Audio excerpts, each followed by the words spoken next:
Welcome back to the channel.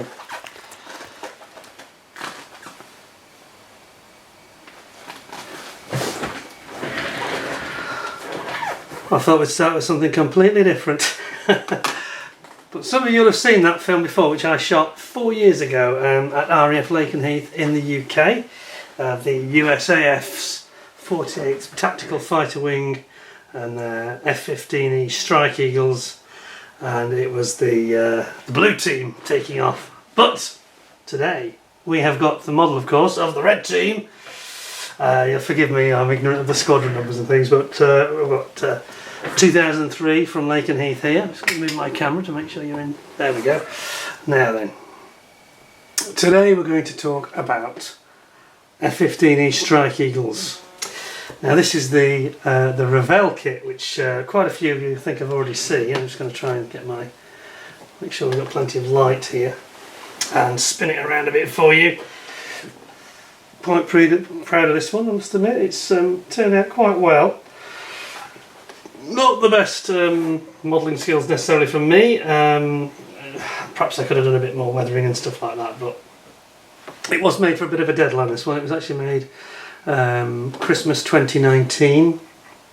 Got it finished just in time, to be honest, and fairly happy with the way it came out. However, there were a few problems with it, mainly to do with the fit around the intakes, the join, because you have this modular nose piece which is split in two, which I didn't like at all, and had to do a lot of filling and sanding and rescribing, and drives me crazy. But in the end we got a decent result, even though still not happy about the way. It's not a great kit. It's not a great kit. People tell you it's wonderful. No, it isn't. Others have come out since that are better, and we're going to look at one of those today. However, I don't want to knock this kit too much. I have to say, I didn't actually pay for this kit. It's a long story, but I actually swapped something with my local model shop, which I just bought, didn't want. So I didn't actually pay for it as such. I did a bit of a swap shop deal, you know.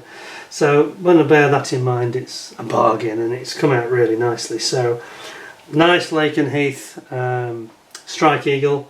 I can recommend you going down to Lakenheath and watching them. There's a viewing area where you can park your car and everything. It is a bit hit and miss about whether you'll get to see anything, of course. And there's other people like Planes TV. He does Military Jet TV, he calls it, where he goes and does a day at Lakenheath from time to time, and others. And you can check out my full video on YouTube. There's also a couple of others of the night before. I went late in the evening and I caught a couple of them landing as well, so there's some actual worthwhile footage to see there. But let's think about some models that we haven't seen. So, time for something a bit more. The other problem with this kit I did have is that, not so much the building of it, but it's quite big, isn't it? Actually, it's quite big. So how about something a little bit smaller? Let's go down a scale and look at something a little bit more polished, perhaps. What have we got for you? Something quite special.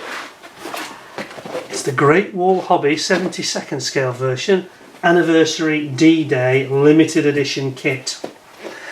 Very, very nice. And it comes with it's got invasion marking stripes on the wing and the fuselage, checkerboard on the nose to mimic the Mustangs from 1944. So I thought I'd get this. Heard good things about it. Great Wall Hobby do some nice kits. Now they do this in 48 scale, which is identical to this. Rather than just do a side-by-side comparison, I thought I'd go down a scale because I think that their quality is so good that they will still retain that crisp, modern feel even at the smaller scale. So let's have a look. There's not much on the box to tell you about. It's actually very plain. There's nothing on it at all, really. So I'm just I've actually got some temporary Tamiya tape on here, which I'm going to try and get off. Just to pop open the box for you, and we'll get cracking. Now, of course, just to talk about the plane. The Strike Eagle really was brought in to replace the McDonnell Douglas Phantom and the F-111. F-111 was kind of not the success they'd hoped it would be, whereas the Phantom had been a brilliant aircraft, of course, and served the American Army and Marine Corps in Vietnam and most other places so well. But they needed something more high performance, so they went for this McDonnell Douglas design, Initially it was the C that came out, the fighter version of course, which is also stationed at Lakenheath. And again, I've got some footage if you go and look in the back catalogue of them taking off and landing. There's a couple of C's there with a bit of video footage of those. So that's the single seat, of course, fighter version. This has got the conformable fuel tanks on the side, giving it more range, has got more hard points, carries more weapons, and it's a ground attack plane of the very first, quality. And I moaned recently about the Starfighter. I wasn't a big fan. I am a fan of this plane, I promise you. I love it, no problem. To me, this is like a modern day English Electric Lightning for the 21st century. And it's been around a long time. And yet they're updating it again, aren't they, with the new Eagle, what do they call it? The EX, is it? Forgive me, I've slipped my mind. FEX, is it? What they call it? But anyway, let's get into the kit. So what do we got? Let's have a nosy. Now I have opened this box, but I've not opened any bags or anything, so all you'll see is some of my traditional silica gel packs I always put in the models to stop any damp moisture getting in. Very good for protecting your decals. You don't have to get this brand, any brand will do, but silica gel packs, brilliant if you're storing models in your stash and you want to protect those decals long term. So let's have a little look at that. We've got some nice bags. Great Wall Hobby do this very well. They tend to pack things well, and they come in nice, crisp, clear bags that are resealable, as usual. Yep, they are. And their only downfall, in my experience, which we'll get to in a second, is they have this horrible habit of this instructions that need to be assembled before the kit can be assembled. I think you know what I mean. Let's have a look. Let's see if it's the same here. Okay, so they also have lots of correction sheets in a bag that's got nothing in it. That's weird. Oh, what is this all about? Looks like it's a mask set. Okay, that's good. No, don't knock them for that. I'm not sure why the bag is open. That's very weird. It's just an open-ended bag. Okay, skip that to the side. Move these out of shot, and we will crack on. So here it is. Okay. All right. So when you're in, it's a F-15 75th anniversary of D-Day 2019 die-cut flexible mask set, which they haven't done before. I don't think, have they? Don't think that that's normally what they have in their kit. So that's by Galaxy Model. Okay. It's to help you mask certain areas where, okay, it's for the anniversary, the black and white stripes, some of the areas there. Okay. Accurate painting of the belly missile racks. Right, okay. That's good, I like that. Yeah. And I saw this aircraft on the D-Day just over a year ago, isn't it now, with the 75th anniversary. About 2 years ago, that's what I'm saying. Gosh, time doesn't half fly when you're having fun, doesn't it? So yeah, 2019 in June, obviously 6th of June, I saw this aircraft. I didn't see it at Lakenheath, I didn't go down there at the time, but it was on a lot of the TV news channels in the UK. They showed them flying around with their D-Day stripes on, and they did this missing man formation for the B-17 that crashed near Sheffield. I don't know if you heard about that, during World War II, and they did a formation from Lakenheath with these guys with their D-Day stripes on, so it was really good, so I was very impressed with that. We have here special, oh yes, look, this is nice, this is excellent. So we've got special colour call out showing you the colours for your D-Day stripes and where all your various stencils are going to go. Some nice real colour photographs of the actual aircraft just here, just near my thumb. And again showing it exactly how to contour them underneath. It's lovely. On the other side there's showing you the top and side basically. So that's the side scheme. Again with all your decal call outs, because I get the impression that these are extra. Is it extra decals as well as? I think there might be a double set of decals in here. We'll see in a minute. But yeah, shows you all the detail of where to put your various stencils and It's a red tail, isn't it? Like a red tail Mustang, a Tuskegee Airman. Brilliant. That's awesome. I like that. Good start. Good start. Right. Let's have a look at the decals then. Before we get cracking. Oops. Nearly crushed one of the sprues then. It's because I've got everything a bit overcrowded over here, if I'm honest. There then. Somebody gave me a tip of the week. He said just fold this back and stick it on the desk and you won't have any more problems. Right. Here we go. Okay, so some lovely stencils. There's a lot of them. Now then, as we can see, we've got decals, I'm just getting the pronunciation correct, decals as I'm strongly advised to call it, all your little screens and your pilots, monitors and the WISO, weapons, WISO, what does it stand for? Weapons Inspection Superior, no I can't remember. Anyway, the backseat guy, who's basically navigator and weapons specialist, he sits there, forgive my ignorance, I know they call them WISOs, and you've got all your switches, you know, your panels at the side, they're all there, and lots and lots of little stencils, and then you got your main, and they have produced a separate sheet, so this is really good. So you've got your main decals here for your invasion stripes. You might be better off just spraying them, I think, but maybe not the checkerboard, because that's going to be a lot of faffing, isn't it? And you can just put the decals on. And you've got Statue of Liberty, look at that, brilliant. Statue of Liberty, that's nice. And you've got your red tail for the red tails, so that's honouring the Tuskegee Airmen from 1944, that's brilliant. Very nice decals, I've got to say, not that many of the decals, lots of stencils, but decals is quite sensible. And of course, I've got to point out, they obviously LN, they're based at Lakenheath again, and it was all part of the 48th Fighter Wings sort of homage to the heroes from D-Day. And rightly so, very, very good. Right, I like that, that's a good start. So far, so good. Looking quite good, this is.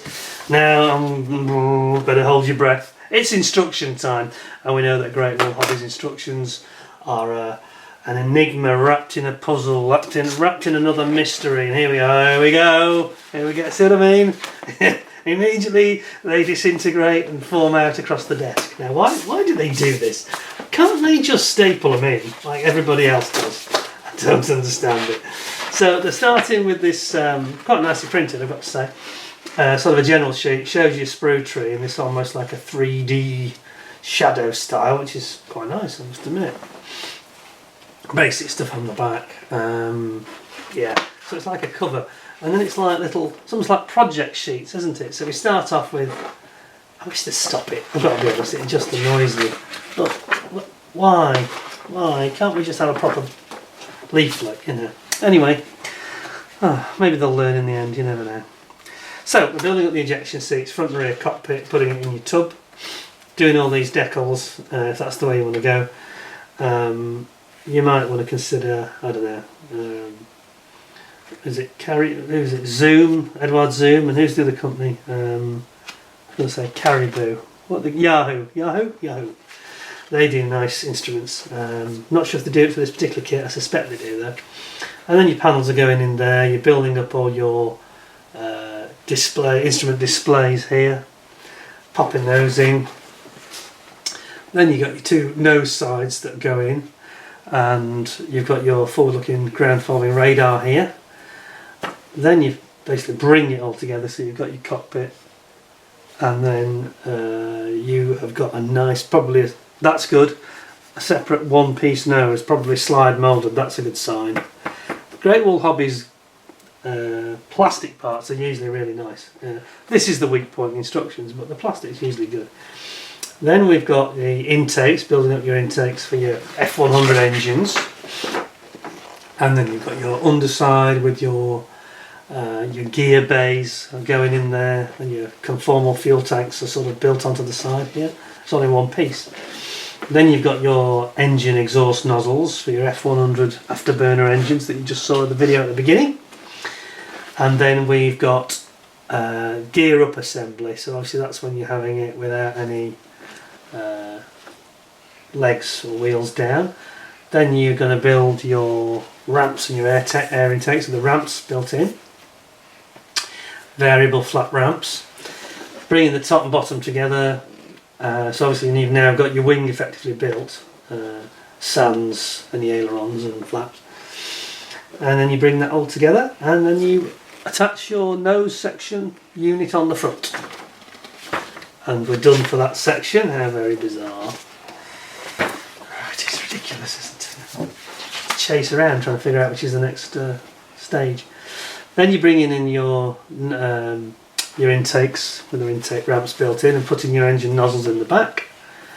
And then if you're having gear down, you sort of obviously have this alternative version where you're going to have a situation with I think it's actually a separate unit, isn't it, the look of it?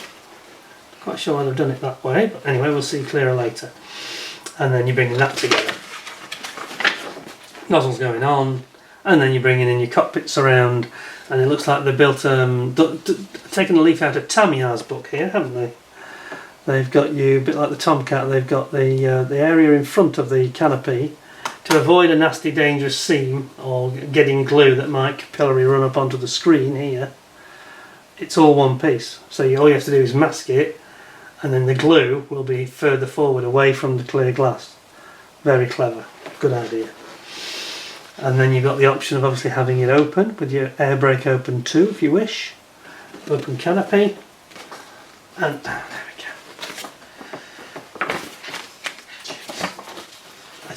Why does it have to be in separate sections?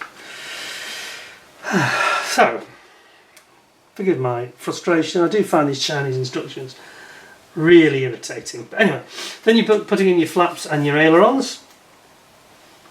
Or are they flapperons? I think they might be flapperons in this case on the Eagle. Main wheel and nose wheel section being built up there. They go in underneath. Looks very straightforward. And you've got a couple of little radio receiver antennas. And you're then building up your pylons for your weapons underneath for various stores, which looks really good. And then you've got your Sparrow AIM 120B and your 9X latest sidewinders going on, and you've got an AAQ targeting pod, or lightning pod as they sometimes call it. That looks nice, I've got to say. It goes that way. And then the last section, God gracious, look, it's just one piece this time, how bizarre. And then you've got your navigation pod that goes on the other side, like so. Drop tanks, 610 litres, and then you've got your little platforms. There's a name for these, I can't remember, but these side platforms for the sidewinder to go on, or alternatively the Sparrow goes on there. So it's carrying quite a light load. There's no bombs, it's just tanks and air-to-air air defence weapons. And that's the end of the kit there. Okay, well, I hate the way they've done that. If I'm honest, they just don't learn. Very annoyed with them about that. Let's hope they can redeem themselves by giving us some really nice plastic. You never know. The last Great Wall hobby I had was the SU-35S, and it feels like a repeat already. In that the instructions are incomprehensible nonsense, but the kit was just gorgeous, to be honest. So let's hope this is the same. Now then, where to begin?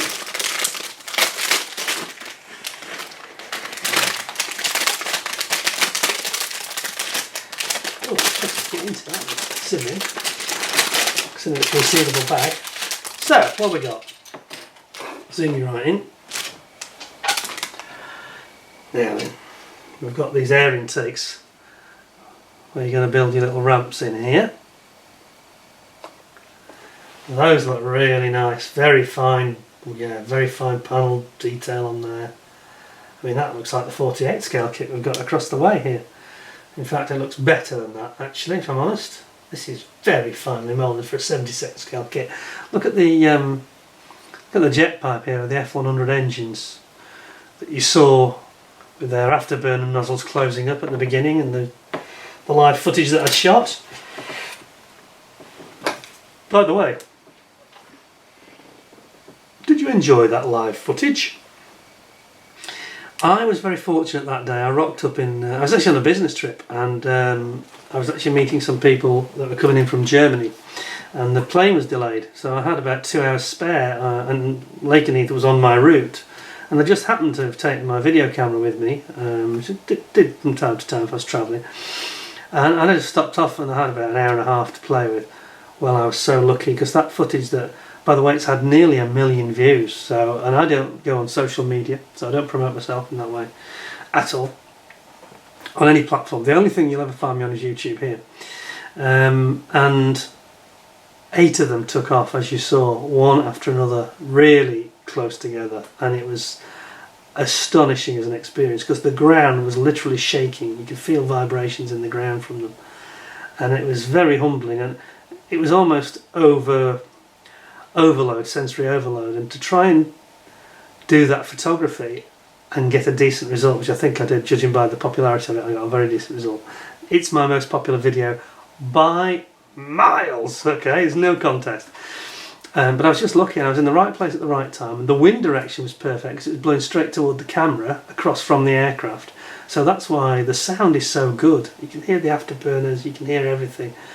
And it was funny because the night before, when I took the footage of them landing at dusk, there was a chap there who's quite an experienced guy, and he does videos on YouTube as well, and he was saying, oh, you want to get yourself this fancy microphone and this thing and this lens, and I was thinking, you know. And then the next day I got almost perfect. There's a little bit of shake, and it's so hard. You've no idea how difficult it is when you've got so many things happening at once. You don't know which plane to focus on, and I think I got the balance this time. Thankfully I got the balance spot on, and it's certainly better than my other aircraft videos. You saw at the weekend we had the Yak flying over my house. A couple of weeks ago last week we had the Avro Anson, which actually flew over again on Saturday, so I had them both on the same day. Not great vids, but that Eagle one, that really was the bee's knees. But they are amazing machines. You should definitely go to Lakenheath and check them out if you get the chance, or if you're in the States, your nearest Eagle fighter base, you know. Anyway, back to the kit. So we've got 2 of those. Now, let's zoom you in so you can see this. The underside of the Eagle with all of its detail, which looks, remember this is only 72nd scale, this looks absolutely stunning. That is just beautiful. All the hatches, the vents. This here is the APU. If you watch that video very, very closely, especially the first aircraft, he sits there with the brakes on. You can see the APU, the exhaust underneath, pumping out some sort of blackish smoke. And this is the auxiliary power unit for the main engines. Very impressive. That is just gorgeous, frankly.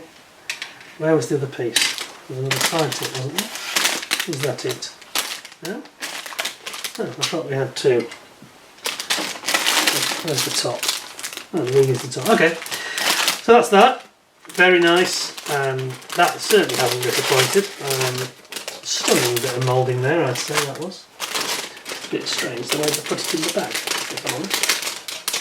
I'll show you what the idea is there. That's it, right. Moving on. Now then, we've got the main wings and the tail planes here. I can just get in.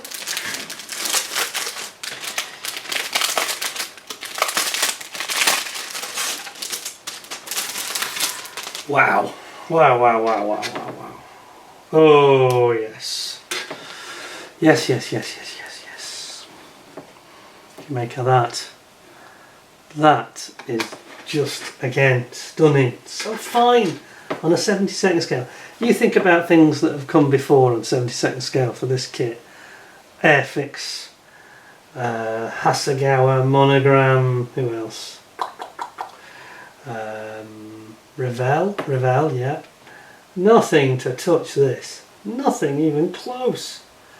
Look at the detail here. Just as the front of the engines. I mean, it's just exquisite. That is a beautiful, beautiful Eagle. You know, it's got all the fish plates, strengthening plates here on the tail planes. That is stunning. Look at the detail, even the way that they've got the detail in the rudders. That's better than it is on the 48 scale kit, which is a bit rubbish, to be honest, on the Revell. There's also some accuracy issues on the Revell, on the rudders. They've got that wrong, but anyway, these are bang on. Look at that. Oh, flawless. I love it. That's marvellous.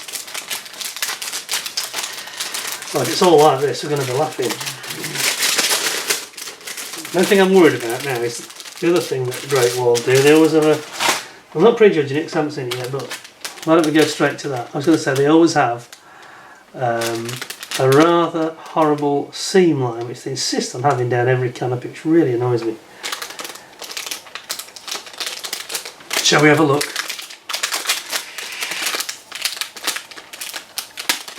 Go on then. Oh, I can tell you the clarity is a lot nicer than that Hasegawa Starfighter that we looked at, which was the weak point in that kit for sure.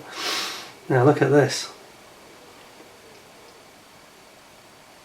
That is gorgeous. Now you can see what I was talking about here, where they've got the front panel in front of the windscreen. They've got this protector piece on the top, look, so it doesn't get damaged. Yeah, that section just in front of the windshield is something you're going to spray and paint, and it's going to be masked off. So this, where the lugs are, that's the area where glue will go. There'll be no glue going to go here, so you're not going to fog your canopy or have any problems. That's really, really nice. Clarity's good. Not really much in the way of distortion. Excellent forming. Has it got a seam line? Yes, it has, but it's a very faint one. I'm going to get this in the camera. Can you see it?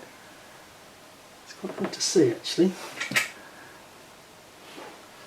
It's there.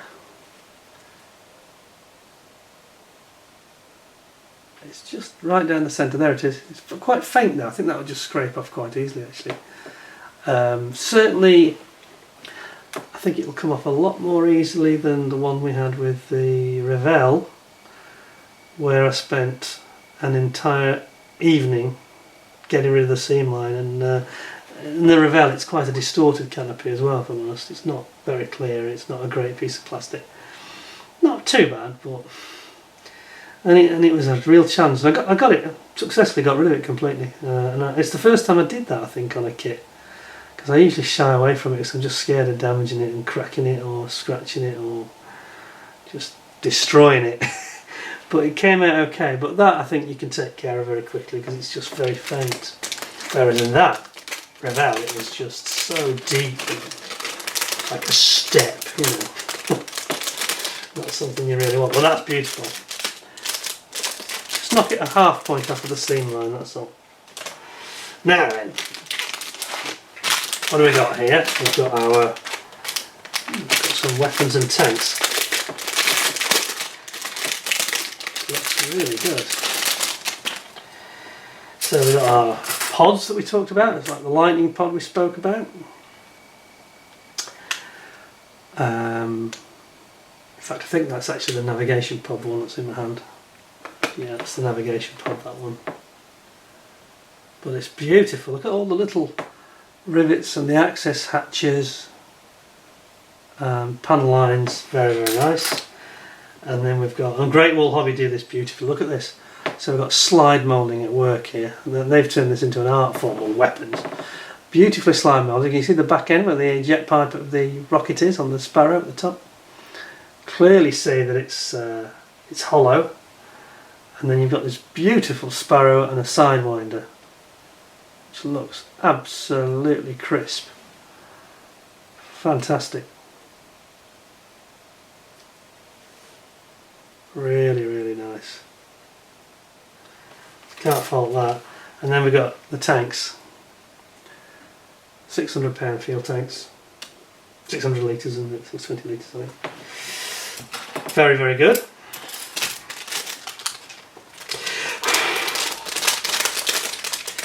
I presume there's 2 bags like that, I think. Where is that?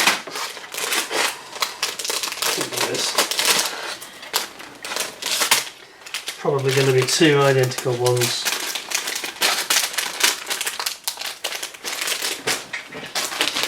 He says.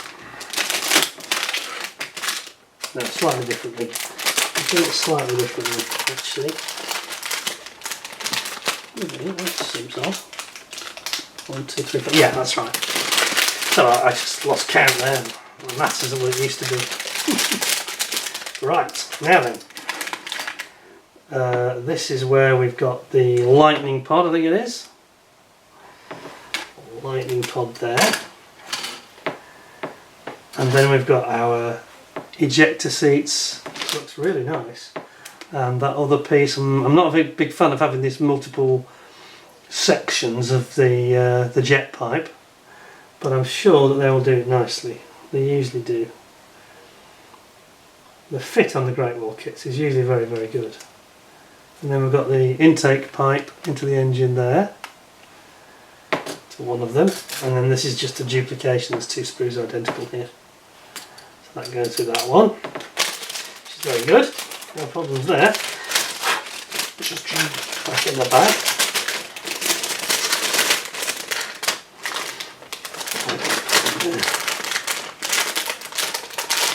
Okay, now then.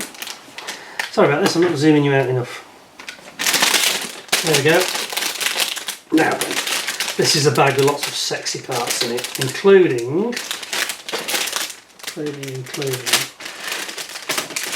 nose and jet burners, etc. Okay. Oh, and we've got another. Oh, what's that? Another version of the Sidewinder, it looks like to me. Slightly different version of it, I think. It's different to the other one, doesn't it? Does it? Does it not? It does, it's a different version. I'm sure you experts from the USA will know what that is. Looks like a Sidewinder, but I think it might be an anti-radar missile actually, I've got a feeling. Then we've got our tub, and this is beautifully moulded. Again, it's only 72nd scale, so bear that in mind. Got this wonderfully moulded tub, which is very detailed. You've got the coving in front of the cockpit, you've got your gear doors there. Whoops. This is where your cannon goes. The Vulcan cannon, isn't it, I think, on this one. You've got this wonderful canopy framework, the base frame for the canopy. Look at this. Look at the instruments, look at the detail on those. That's absolutely incredible. At that scale, I think that's beautiful. Really, really good. Then you've got your intake here, which is slide moulded. Whoops. Slide moulded. You see the engines down there? Yeah.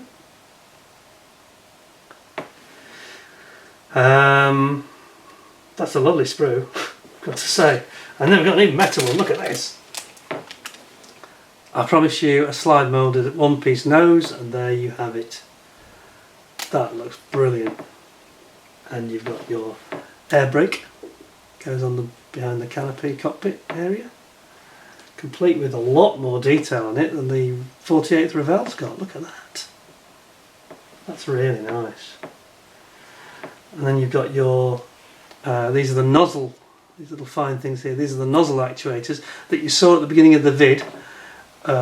Opening and closing the vent, the actual jet pipe, and when they close down, it's when they would go to full afterburner. It gives maximum back pressure and helps the afterburner efficiency, which is why it then opens as it blasts away. And look at what they've done here. They've got these like protector plates here, so that these very fine, delicate parts don't get damaged. They've done that really well. That is a work of injection moulded work of art, that is. That's fantastic. Wow. just lovely. And you've got your legs, you've got your front leg, nose leg, and you've got your wheels and tyres with weight on wheels, which is good. Sort of weight on wheels, they're not very flattened, but sufficient, I would say. That's lovely, those are nice sprays, those two. Yeah, I like that. It's looking good, this is. It makes you want to build it. It does. You know, there's nothing worse than looking at a kit review and thinking, oh my god, that's going to be hard, oh no, this is going to be tragic, blah blah. And when you get one like this, you're thinking, it's really, really nice. And it just gets you itching to reach round, you know, grab some glue and get going. But it's nice, that. That's a beautiful, beautiful Eagle, and we haven't finished yet. Still got the big sprue, the wings on. Big one.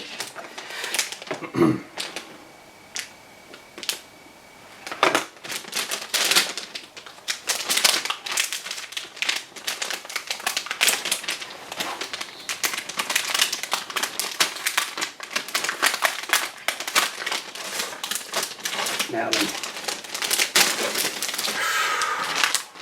Wow, so we've got the underside of the wings. We've also got the back of the, behind the cockpit area here. That looks nice. You've got your air conditioning, what do they call it? Climate control. I can never remember the terminology. Basically it's the air conditioning vent that's just behind the canopy here. They call it the atmospheric control or something, a ventilator. And then you've got a little bit of the coving in front of the canopy there.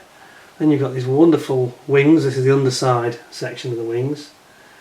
Great detail, you can see all the rivets and panel lines.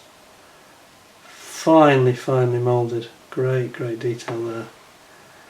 That's really nice. Then you've got your flaps, ailerons, and your various pylons.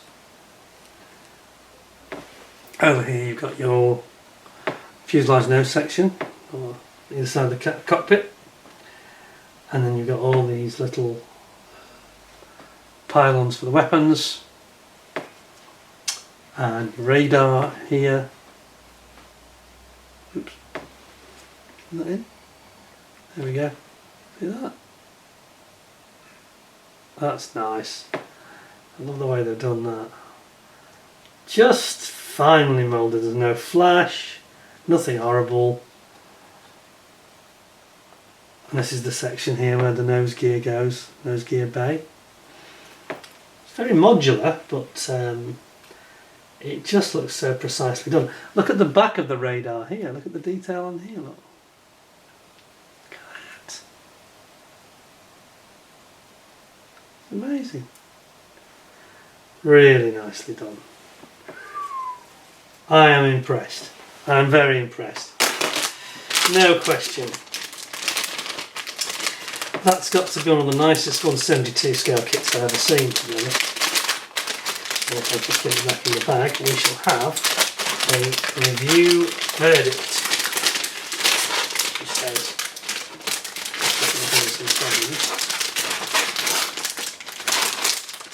came out of the bag so nicely, didn't it? Now it's being awkward. Okay, there we go. All done. Well, now then, ladies and gentlemen, what do we make of it? Sorry about the green screen, I know I've been fumbling around a bit today, but maybe I'm a bit out of practice. Had a couple of weeks off.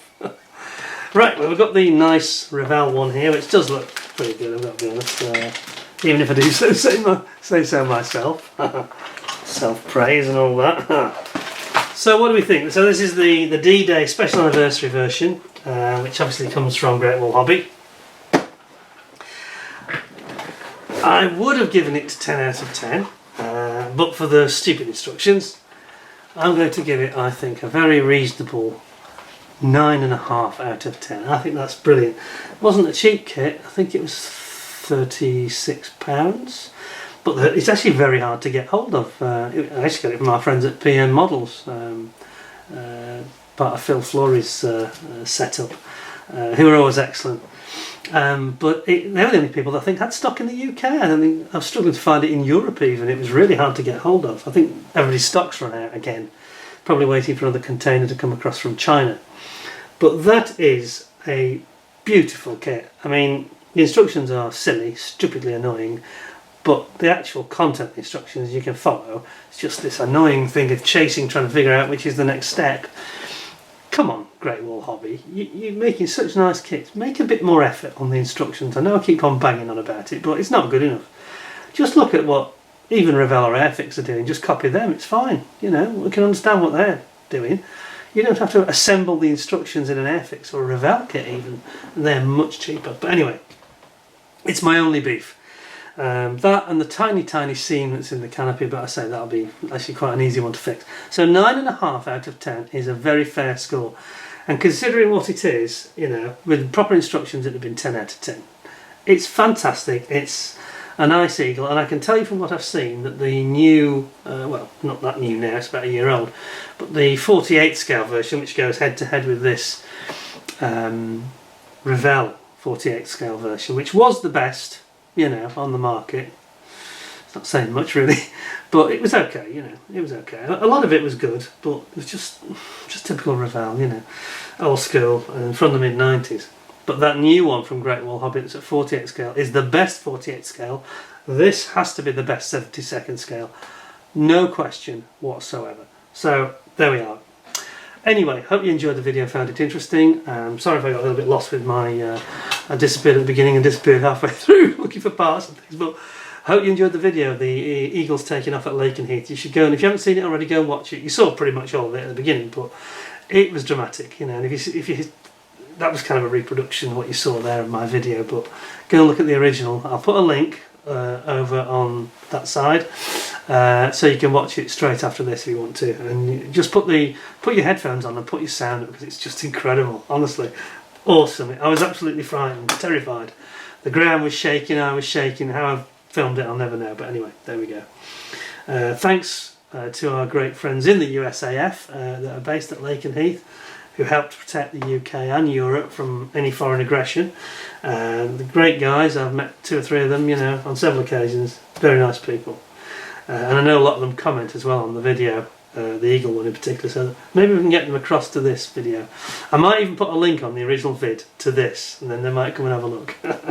So that's the guys from the 48th Fighter Wing at Lakenheath. Hats off to you. Please give us a thumbs up. 10 out of 10 for me if you can, or thereabouts. If you haven't subscribed to the channel, please do so. Don't forget to give us a comment, or you know, give us a like. Subscribe if you haven't already, and don't forget to ding the notification bell, because that will give you early warning of the next major video. And we have got something special coming very soon, something that would be a foreign competitor to this aircraft on the previous American plane that we did. Something big, okay? Something very big, completely opposite to this. You better brace yourselves for an incursion in the skies coming soon. Anyway, until then, thank you very much for watching. Hope you enjoyed it. In the meantime, till the next time, please stay safe, and thank you for joining me. Thanks a lot, and bye for now.